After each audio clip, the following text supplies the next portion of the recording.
Welcome to Breakdancing Robots' first video interview, I think. I don't know if Tybot did one before with MC Lars, but if he did, screw it. I am here with John, I hope I'm pronouncing this right, Cadice? It's Cadice, close enough. I'm sorry.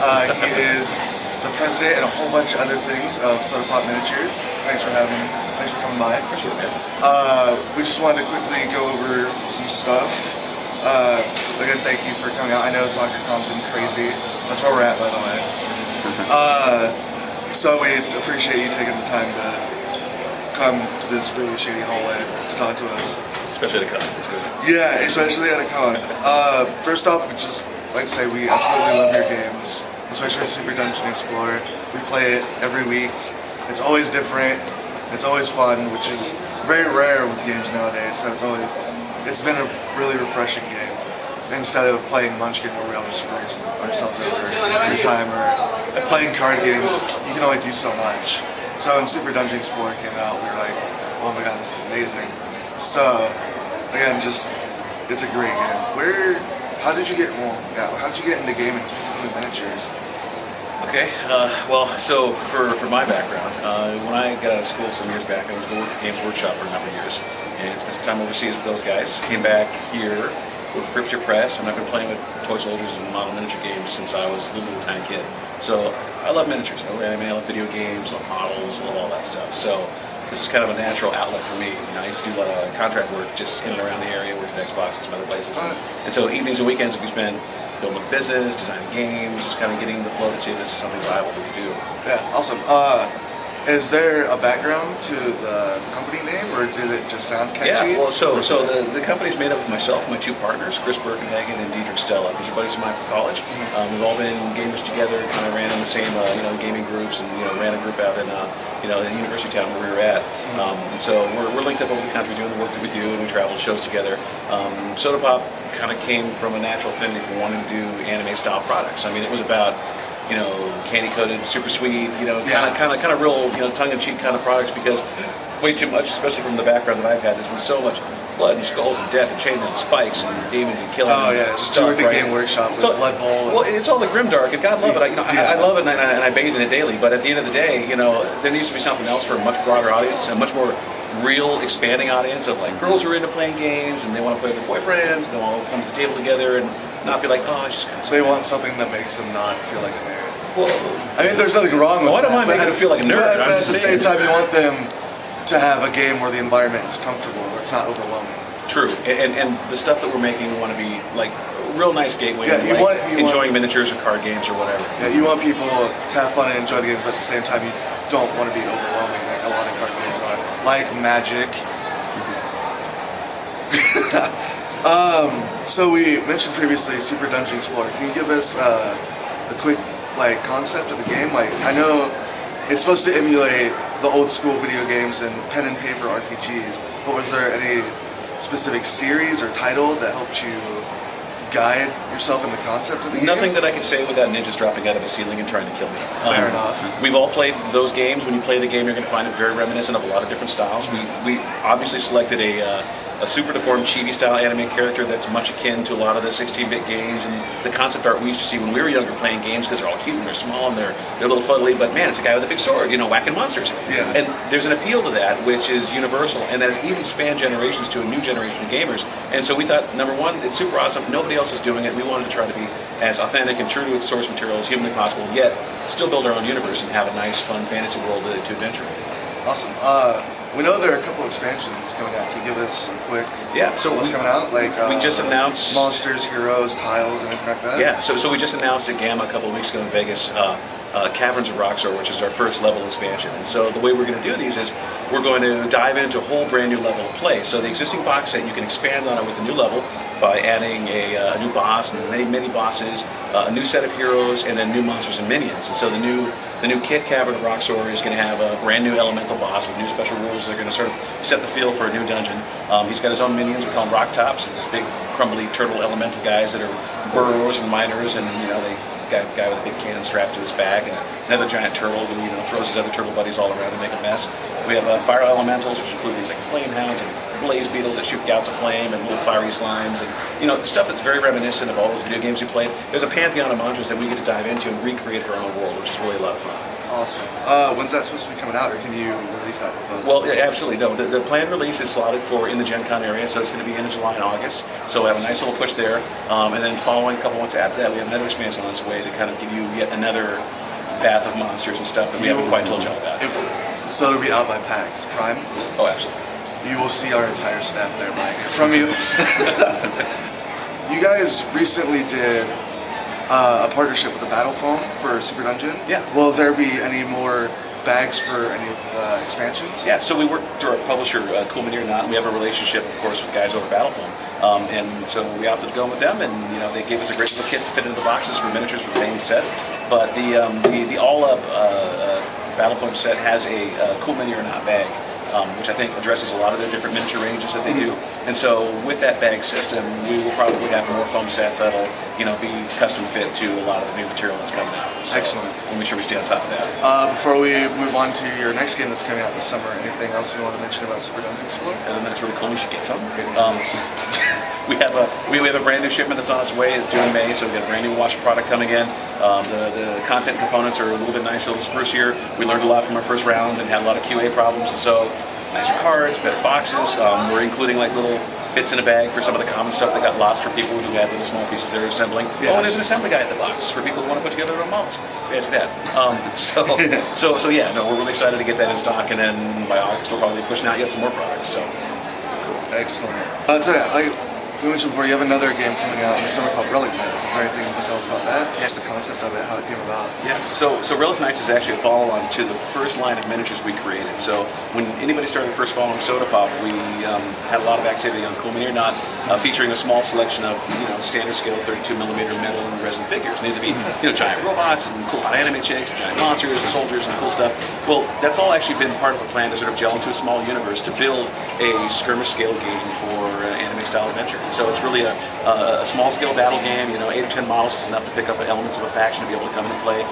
It's a totally diceless miniature system. It's based on cards, so it's a lot of cards, a little bit of background. And this summer we hope to have our starter experience out with card decks and a rule book, and then some faction starters for people who want to get in and collect and just have a little bit to play with. So yeah. Well, there goes one of the questions I don't have to ask. I was going to ask you if there was faction starters that were going to be out and what they pertain. Absolutely. So awesome.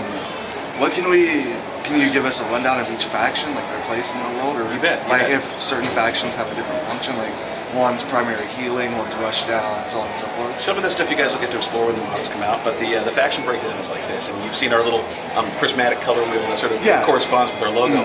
Well, that all relates to the 6 different flavors of magical energy we call Esper in our universe, and each one of those has a characteristic to itself. It's all, as a whole, part of the universe, but each of those factors create their own avatars that sort of battle for supremacy within the universe. And so within each of those is going to be its own set of heroes and characters that sort of lead their little adventure parties around and do battle with each other. So starting out with our first character release was actually Malia and Mr. Tom, which is a big giant pink racer robot with a gal on the back, a little pink bunny rabbit kind of hopped along with him. Well, that whole group is called the Circe Speed Circuit. They represent a planet in our universe which is built around gaming and entertainment and racing and high-stakes gambling. And this is actually part of a biker gang and the pit crew of this one racer who all is represented in this particular faction. We have our Shattered Sword Paladins. You might have seen Sebastian, a big giant mech, and he leads a small tattered gang. I was actually hoping to buy it here, but the miniatures. We'll be able to take care of it. But yeah, so he leads part of a faction of basically spaceborne paladin peacekeepers who are super strong, super militaristic. They're fantastic guys. We have our Black Diamond, which are like space mercenaries. They're out there protecting the space lanes, but more for corporate interest as opposed to any sort of affiliation. We have our No Empire. We've started seeing some previews of those models. These big red Japanese-style Oni monsters are actually extra-dimensional. They come into the real space and actually just wreak havoc, and they're kind of heralds for something great, darker power, which is coming into the universe. We have our Doctrine, which are the equivalent of our space wizards. And we try to touch on as many different anime tropes as we can to really explore the miniatures and the artwork and do different things. But all of them gel together in a really cool. So it's been basically just a genre of each anime was your inspiration for. We're pulling the whole from a lot universe. of that. Absolutely, right? Because it's a big universe. There's a lot of things you can do. I mean, between bounty hunters and space knights and wizards and racer characters and anything else we want to toss in there, it's a great way to explore that whole portfolio of products. You mentioned the the interdimensional monsters. Is there? I don't know if you'll be able to answer, but is there any chance of seeing the Super Dungeon? I don't know. Generic gaming answer. Awesome. No, I understand that. You'll find that we actually that. link and tie our products together in little ways. In some of our background, Super Dungeon Explorer is actually a very popular game in our game world for Relic Knights, and you'll find there's a rendition of Candy and Cola in each and every game that we ever produce. So, yep. Yeah. Will playing field wise, will the factions be even unit wise, or will some have less due to their powers being a little bit better? Well, so I would say that there is such a thing as power creep, but within the scale of the game, how you select to build out a force is going to determine how well you're going to be able to do with your faction. Because the game's not about trouncing and beating the tar out of your opponent. All of our games are very story-driven and they're very objective-driven. So the ability for one group of characters to be able to get to an objective and transform something or move it off the board or escort a character or do any one of the other things that come into the scenarios that we play through, really are going to determine who the winner is going to be. Where you might be playing a very aggressive, high damage faction like the Gnome Empire. You know, they're very beastly. They're on top of you in a minute. They do lots and lots of damage. But maybe because they're so aggro, their defense isn't so great. And maybe if you're good at controlling the board with some of the features and powers that your characters have, you can finesse your way out of danger, achieve your objective, and get off the table. So it allows you to really capture a bit of the character of the factions that we're after. And it's not just guys walking in guns blazing, putting holes and stuff. Now, you mentioned that this miniatures game is based on what you call a battle deck, which has X amount of cards in it, and that's how you play your faction. Yes.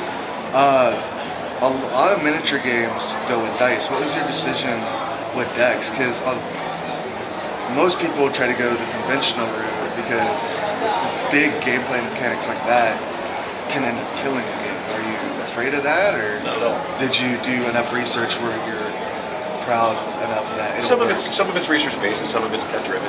We worked hand in hand with Blackwell Games, who's been a game developer guys who we've worked with in the past, and I have a history with as well. And they helped lead the charge on some of the development of the product. The idea behind the deck and removing dice was that the deck allowed a player to have sort of an instant grasp on what his options were going to be available in front of him, without relying necessarily on the randomness of a dice roll to kind of come up ones, as it were, right, when you're playing with the game. So you know that by the luck of the draw or the way that you're able to manipulate the flow of power through your hand, what you're going to line up, because your strategy works twofold. It's not just the models you have on the table, and it's not just the cards you pull in your hand to cast powers. Another element of the gameplay that we'll introduce as you start seeing some more gameplay elements is all of the characters in the game are represented by a card, and we actually use a sliding field in front of you that determines the order of operations and the order that you decide to activate your characters. You do opposed activations with your forces. So you start with a character, they go to a character, and then back and forth, and they keep moving down the slide. A character moves into an activation pool, and it steps out, and then gets locked back into the back of the activation pool, depending on the order you roll in. The reason being is that when you're looking at your opponent's lineup and the characters that he has, you might decide, I need to lead with this character to control an element of the field. They're going to activate and be aggressive and be movement based, and so I now need to move another character who's going to benefit from this character's, unit buffs or whatever it is that they're throwing out there. And so you have to tactically think through the order that you want to activate all of your models and how they're going to be used. And so lining up that power in your hand to either be able to attack or defend yourself appropriately is kind of a next layer of strategy that you have to employ when thinking about the game.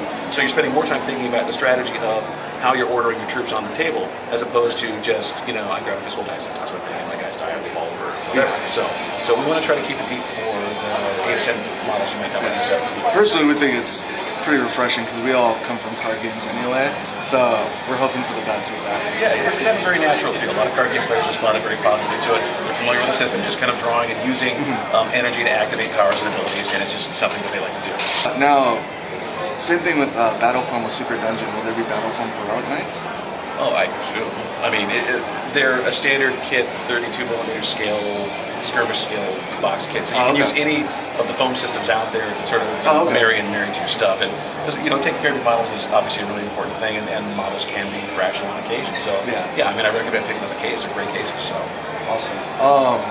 Just a quick once over anything else you want to mention about Relic Knights before we move on? We look forward to showing it off when it comes out. Awesome. Now, the last game I'm hesitantly enthusiastic about, Tentacle Bento. I just say, what? So Tentacle Bento is a party card game, anime themed, that puts you in the dubious role of an intergalactic alien space tentacle monster invading an all-girls Japanese university. we basically did math. We added a little bit of science and decided that was a really great thing to throw out there because people just kind of went, yeah, and they got it. This guy. Yeah, so we've had a lot of great response here at Sakura-Con with the anime faithful. They looked at that and said, "This is the most fantastic thing I've ever heard of. I think I want to play now." So I think we've hit our target market. I think that you guys picked a hell of a convention to debut that game. It really is a great party game. It's one of those games that you pick up and learn very quickly. A lot of people are introducing anime-style games into the marketplace now, and they're very complex strategy games or deck building games. And for the real nitty-gritty gamer, this is something we want to play and party with other people. It kind of follows our company's ethos of wanting, girls and guys to sit at a table and hang out and play and have a quick, fun game they can enjoy, and really kind of splash around a bit of a world that we get to have a real strong hand in developing. So we're not borrowing from any existing IPs or any movies that are out there. We're creating our own world and our own artwork. I mean, it's going to be a lushly illustrated deck of cards. It's going to be a little cheeky, a little campy, and there's lots of cute anime girls involved. But we want to keep it, basically, if it's dark and horrible, it's because you went there. It's not us. Without divulging too much information, because we are going to do a demo later, can you give us a quick rundown about how it plays? Like, what game you can, not exactly like what game it's like, but system mechanic-wise, like what you can compare it to? Like a deck building game, apples to apples, something like that? I wouldn't call any of those things. I would say as a party game, it falls in line with a lot of other fast-played games. You might have seen games like Gin Rummy and things like that, where you can throw out a deck of cards, you explain the rules within a couple of minutes, and as cards start flipping, it's very quick, it's very speedy, and a group of people can get in and playing on it very quickly. So that's the best I can do right now without showing you how to play. When should it be out? We're expecting that to release this summer, so it should be out well before Gen Con. So we'll make sure that we have product and promotions in hand as we're going to the shows. We were hoping it was going to be released before PAX, so we could just unleash the silliness, the whole convention. It's going to be there, and we're always open for employing more people to spread the silliness, and that may involve phone room tentacles, other random stuff. We can run around the halls and have a good time. So yes, we were going to plan some silly stuff for PAX. We will all definitely keep that in mind. Nice. I think that's pretty much it. Again, thank you for taking the time to interview with us. No problem. Appreciate it. And we will have the demo for Tentacle Bento up in this same article, but we'll post it separately just to save space. But this is the Stuart Hayden, the representative of Breakdancing Robot. Suck it, Jane Evermore. And that's it. Thanks.